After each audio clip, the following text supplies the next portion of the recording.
নমস্কার বন্ধুরা, রুবিস কিচেনের ব্লগ থেকে বলছি। কেমন আছেন সবাই? আশা করি সবাই ভালো আছেন। আমিও ভালো আছি। বড়রা আমার প্রণাম নেবেন, ছোটদের আমার অসংখ্য ভালোবাসা নেবে। চলো ব্লগটা শুরু করছি। আজকে হলো রবিবার।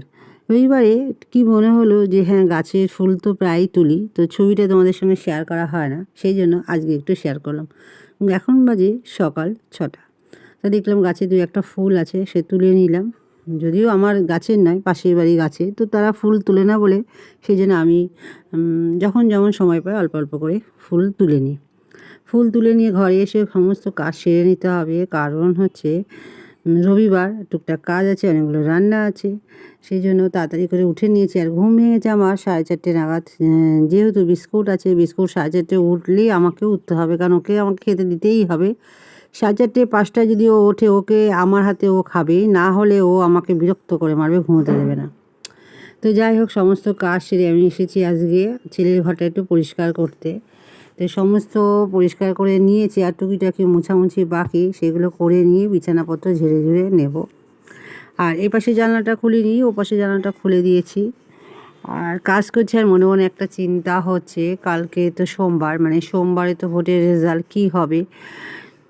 হার জিত তো সব কিছুর মধ্যেই আছে, তবুও আমার মনে হয় যে এবার আবহাওয়াটা খুব একটা গণ্ডগোলের সৃষ্টির মধ্যে হতে চলছে।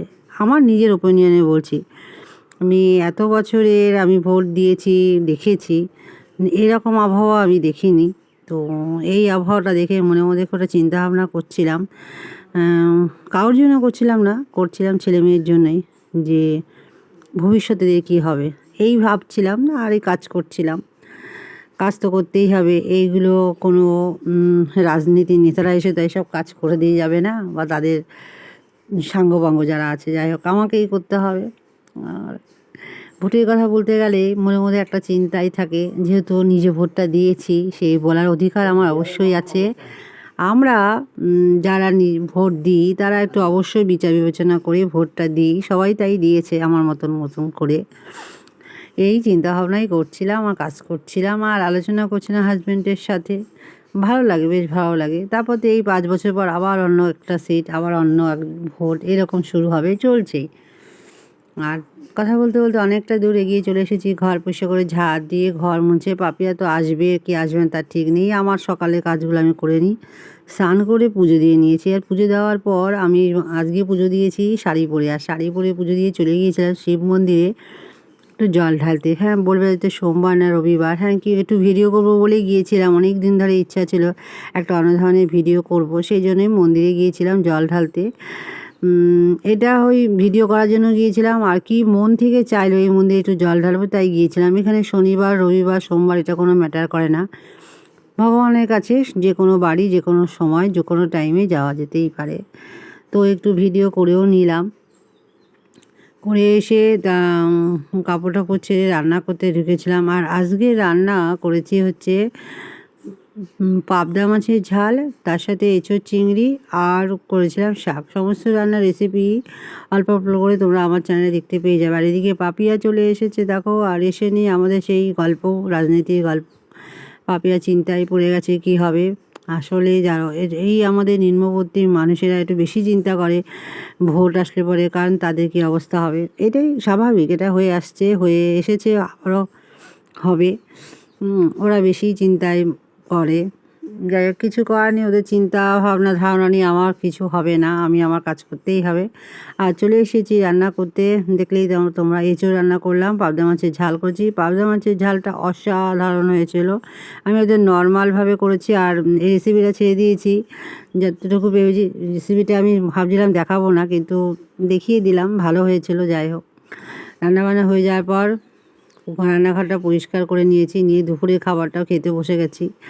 তো দুজনে একসাথে ভেবেছিলাম খেতে বসবো, হাজব্যান্ড খাবারটা নিয়ে বসেও ছিল, তো বসতে পারবে না, কুরিয়ার এসেছিলো, ওই জিও স্মার্ট থেকে কি এসেছে, সেই মালপত্রগুলো নামাচ্ছিল ও আর ছেলে মিলে, সেই জন্য আর খাওয়া হলো না, আর আমি খেতে বসে গেছি। আর সকালে তো আমি খাইনি, যেহেতু আমি একটা ফাস্টিংয়ে আছি, সেই জন্য সকালে খাইনি, একবারে দুপুরে খাবো। 16 ঘন্টা 18 ঘন্টা ফাস্টিংয়ে আছি, সেই জন্য আমি এরকম গ্যাপ করে করেই খাই। এই যে খেলাম, খাবো দুপুরবেলা, তারপর আবার খেতে খেতে সেই রাতে আর মাঝে 1 কাপ চা, একটা বিস্কুট এরকম একটা খাই।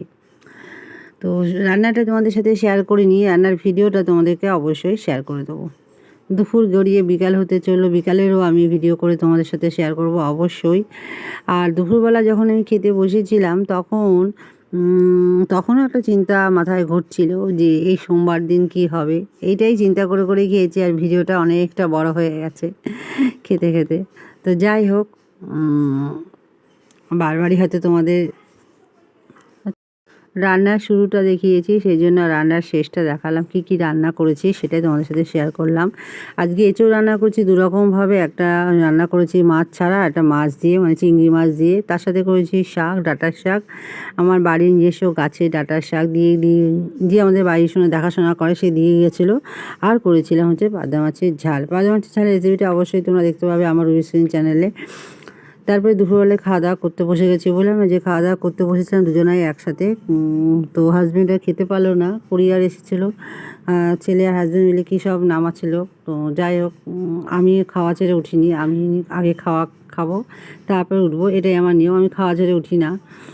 তো যাই হোক, আর কি বলবো, আর একটা মনে মনে একটা খুব চিন্তা করছিলাম কালকে সোমবার কী হবে, বারবারই বলছি। সেটা সবার সঙ্গেও আমি শেয়ার করছিলাম, ছেলে মেয়ের সাথেও। সন্ধ্যা দিয়ে বেরাচ্ছে আর আমি আর দিদি একদম রেডি। চলো, আমি শুনলাম বলছো ঠিক আছে, চলো এখন একটু হাঁটতে বেরিয়েছি। আর এই যে আমরা সব সেজে গুজে গেছি, এই আসো, আমরা সেজে গুজে ঘুরতে যাচ্ছি এখন, একটু ঘুরে আসি। হ্যাঁ, আমরা তিনজনে বেরিয়ে পড়েছিলাম। একদম ঘরে ভালো লাগছিল না, যেহেতু 4 তারিখে ভোট গণনা। তো আমাদের কিছু যায় আসে না, তবু একটা মনের মধ্যে যে আমি ভোটটা দিয়েছি, সে ভোটটার ফলাফলটা কী হবে সেটাই জেনে আমাদের তিনজনের মনটায় একটা লাগছিলো। সে ভেতরে একটা কেমন হয় না যে আমি বলে বোঝাতে পারছি না। তারপর আমরা স্থির করলাম যাই একটু যেখানে ভোট গণনা হবে সেখানে ঘুরে আসি। যেদিন ভোট গণনা হবে সেদিনকে তো আমরা সাধারণ মানুষদের ওখানে মনে হয় না অ্যালাউ আছে। আমি জানি যতটা সম্ভব আছে, অ্যালাউ আছে। যাই হোক, গলায় একটা আইডেন্টি কার্ড দিতে হয়, আছে কি আছে না আমি জানি না, আমি আন্দাজের কথা বলছি। আমার খুব ইচ্ছা যেদিন ভোট গণনা হবে সেখানে ওখানে একটু দাঁড়ানো। তো আজও পর্যন্ত সেই ইচ্ছাটা পূরণ হলো না, জানি না কবে হবে, কবে যেতে পারবো, কবে দেখতে পারবো। তা ওদেরকে বলছিলাম কালকে আসবে, ওরা যদি আসতো তাহলে আমিও আসতাম। একা একা আসার সাহসটা আমার ঠিক হলো না। আসতেই পারতাম, কিন্তু বাড়ির থেকে হাজব্যান্ড ছেলে দুজনে বাধা দেবে। তো এখানে আমি কোনো পার্টি করি কি না, পার্টির মধ্যে আছি কি না সেটা কোনো কথা না, দেখতে ভালো লাগে কি হয় সেটা জানার জন্যই আমার এই আগ্রহটাই আছে। কোনো দিন কোনো এক সময় হলেও আমি আসবো, এটা আমার মনের মধ্যে আছেই। তো যাই হোক, কথা বলতে বলতে আমরা এদিকে রানাঘাট কলেজে সামনে যে ভোট গণনা হবে সব ব্যারিকেড দেওয়া আছে, ব্যারিকেড করে দিয়েছে, এটাই স্বাভাবিক, না হলে প্রচণ্ড ঝামেলা হয়, অশান্তি হয়। ব্যারিকেড করে দিয়েছে, প্রচুর প্রচুর পুলিশ আছে, কেন্দ্রীয় পুলিশ, রাজ্য পুলিশ। আর আমরা বলতে বলতে চলে এসেছি বাড়ির সামনে। তারপর অরুণ আইসক্রিম পড়বে, ওখানে অরুণ আইসক্রিম নিয়ে বাড়ি চলে যাব। তো বন্ধুরা, আমার ভিডিওগুলো কেমন লাগছে অবশ্যই কিন্তু তোমরা কমেন্ট করে জানাবে। আর ভালো লাগলে লাইক কমেন্ট শেয়ার, নতুন যারা আছো তারা কিন্তু সাবস্ক্রাইব করে দেবে। আগামীকাল আবার দেখা হচ্ছে নতুন আরেকটা ভিডিও নিয়ে তোমাদের সামনে। আজকে এই পর্যন্ত, সবাই ভালো থেকো, সুস্থ থেকো। আগামীকাল আবার দেখা হবে তোমাদের সাথে নতুন আরেকটা ভিডিও নিয়ে। এখন আমরা তিনজনা মিলেই 7-8টা আইসক্রিম কিনে বাড়ি যাব, ওখানেই বসে বসে খাবো। তারপর সবাই মিলে গুড নাইট, টাটা।